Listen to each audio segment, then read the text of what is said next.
Well, hello, Rena Batt. How are you today?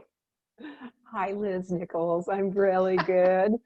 It's I'm, so great to see you. And, I love, yeah, I love doing this with you. It's always fun. well, hi, everyone. This is Liz Nichols and Rena Batt, and I love interviewing Rena Batt. She is a wealth of information, and she is my trusted source of to go to in regards to so much around health and wellness. So I love that I get to interview her. And today's information, I'm not going to tell you what it is, but it's fantastic. And I'm excited to hear it myself. So I'm going to pass this call over to Rena Batt. Thank you, Liz. I don't want this to be a bummer of a call or of a interview, but I had not ever shared my story about my late husband and our, I will say, our journey with ALS. And it's a wake-up call. It was a wake-up call, and I think that it could be helpful for people to hear what we went through, and yeah, and how things didn't turn out as the way we had hoped, but I had hoped, of course. But it all started when, gosh, we had our dream life. We had big house. We had big cars. We had a big boat. We traveled and we experienced life to the fullest. We snowmobiled, skied. What else? We scuba dived, we cave dived, we heli skied. We did a lot of fly fishing. We did deep sea fishing, caught marlin. We just went all over, mostly with my microscope and his motivational speaking. We had a following, and it was beneficial to us financially, obviously, and then he started having problems when we were at a meeting where he was speaking, and one of the chiropractors that was in the audience, he said, "Well, I noticed that you couldn't pick up your cup with one hand. You needed two hands. I want to check you to see what's going on here."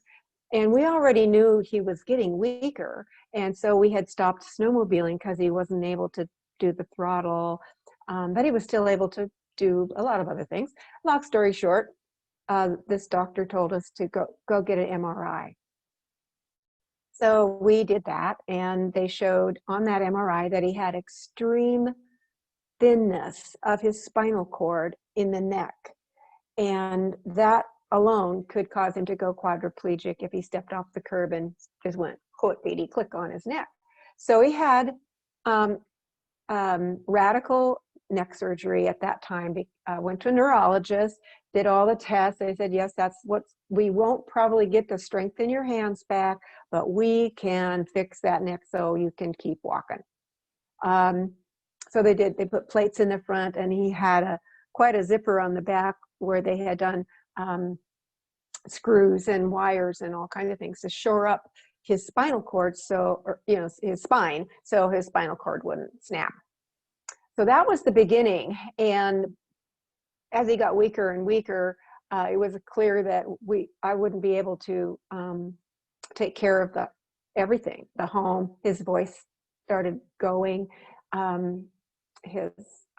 Besides his hand strength, he couldn't play the guitar anymore. He was a banjo player, and speaking and his hands were his love and tools. So those are the two things he lost right away.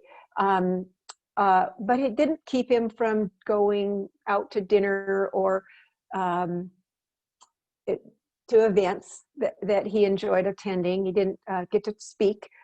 He'd tell a story now and then, but it was difficult. And then one night we were at I think a Super Bowl party with our yacht club, and he picked up something he shouldn't have eaten. It was something crunchy, and we had him on soft food so that he could swallow. And that crunchy thing, he breathed it in, he swallowed it wrong, and it went into his lungs. That night he went into respiratory failure. Respiratory failure means you stop breathing for quite some time, and then he was in a coma. Well, it took them another couple months after he came out of his coma to realize that he had ALS. All this time, we could have had some kind of association with the ALS Association to help us walk through what we didn't know what we were walking through. Besides the physical therapies that we were on our own doing, you know, we were trying to find doctors that would, you know,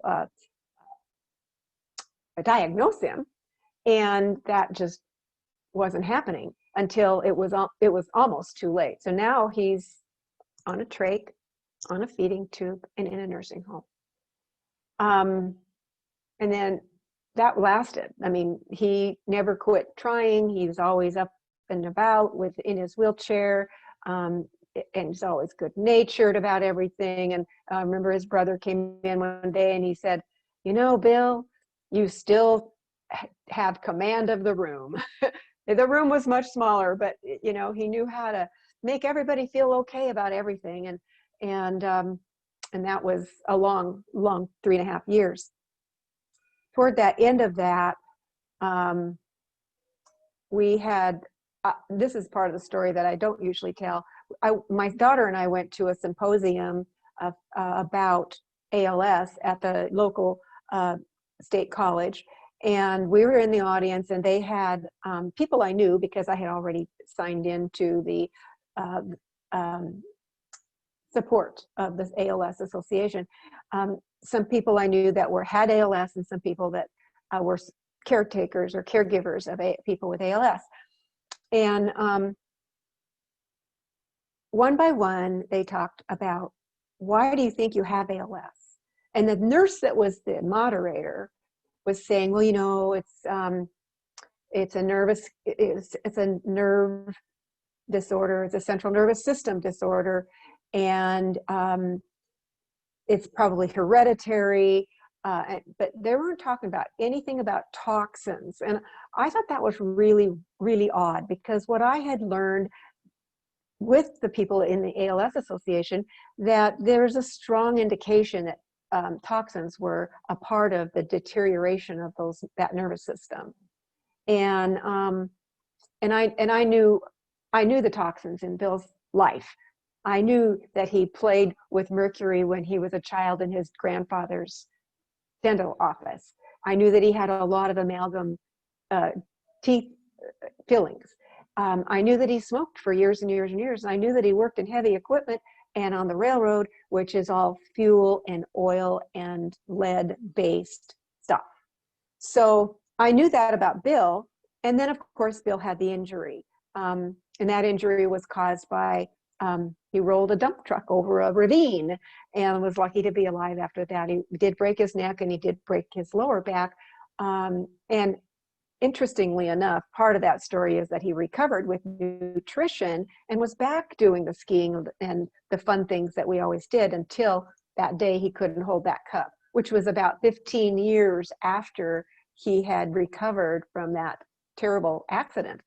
Well, here's back to the story with the women, the nurse, and then after she talked about what that the medical community thought it was, they went by each one of the people with ALS and asked them, and every one of them said, no, that's not right. It's because we were exposed to things. It's because we've had catastrophic injury and exposed to things and so there was a combination of the injury and exposure that every one of those people sitting in the wheelchairs were saying, this is why we're here, because we want to tell people that. And so back then I didn't have a heavy metal detoxer. We had Bill tested. We knew he was high in mercury. We knew he was high in lead, very high actually. And there was nothing that we knew on the market that would remove that. We knew that alkalizing the body helps reduce toxins, but those heavy metals, if they're in there in your brain and they're in there in your nervous system, it's impossible to get them out without an additional tool. And so so we asked ourselves, is it genes, our body's genes? No. Is it injury? Maybe. Is it toxins? Definitely. And could this have been averted? Probably. And it's kind of after the fact knowledge that came to me after. Had I known what I know now, would life have turned out differently? And I think it would have. I really have that. I feel like I was led to this product not just for my own satisfaction that I knew it was toxins that was in Bill's body, but also I have other stories about my son's heart, and it's all about detoxing. So I think that if you've got a good product that does really good heavy metal detoxing, and that's what it's made for, your body can work miracles. I don't work miracles. The product doesn't. Your body does the work of getting rid of it. And you have to stick with it. Sometimes you don't feel too good when you're detoxing. So it makes a lot of difference for people who are aging and people who are suffering. People who are suffering not just with ALS, probably MS or Parkinson's. Those are nervous system disorders. So, and my son's problem wasn't even nervous system; it was heart and liver, and he's on the road to really good recovery with that. So, I wanted to bring that out. I do have, access, and Liz knows what it is. So, Yeah. I'll leave that to you, Liz, if you want to know more about it. You can contact me or you can contact Liz. We have a fabulous, literally life-saving product. It's my own feeling. Well, and it's I didn't really understand what you were going to talk about. I thought I did, but I'm really glad you shared that story. Wow, Rena, I'm just kind of blown away right now. And some of the things you said, like I say, I had no idea on some of those things. And it opens up the conversation. Oh, I hope I don't get emotional. Having a history of epilepsy, I got it at 21, clean bill of health at 40, thinking that meant it went away. But no, it means it's dormant in remission or it's hidden. And, I know we talked about it, but I hadn't really thought, as far as I'm thinking now, about the toxins that were in my body and the correlation with the toxins in my body and the epilepsy. And I'm now just like, I don't want to get emotional, but I'm so glad that I know about the product we both take. And thanks to Jana and you, because that product, I've been taking that product for a couple months. I feel better all the time. And all of a sudden now, I just had a major aha moment that, what about the toxins that were in my body from kids? We played with mercury when you were kids. And Yeah. I'm wondering now about all the toxins that potentially we were exposed to. And if that had an effect for me with the epilepsy, but I also know that there's something to do with a soft vertebrae or floating vertebrae or something at the base of the neck. I'm not 100% sure on the details on that. And I'm just wondering, we all need to get rid of the toxins and we all need to clear our body of this, but how much healthier people will be by using this product and clearing out the heavy metals. Like, I know I've got a ton of heavy metals still that need to come out of my body, and all those years of heavy duty medications and, tests and in and out of hospitals and being plugged up to this and that and stuff. And I just, I'm having a real wake up moment too. It's even more important than I thought that I knew how important it was, but I need to get rid of more and more and more toxins. And of course, we both know the product we're talking about, because getting the toxins out of my body is going to, and I'm not sure, I'm just throwing it out there, is that going to help clean up the nervous system?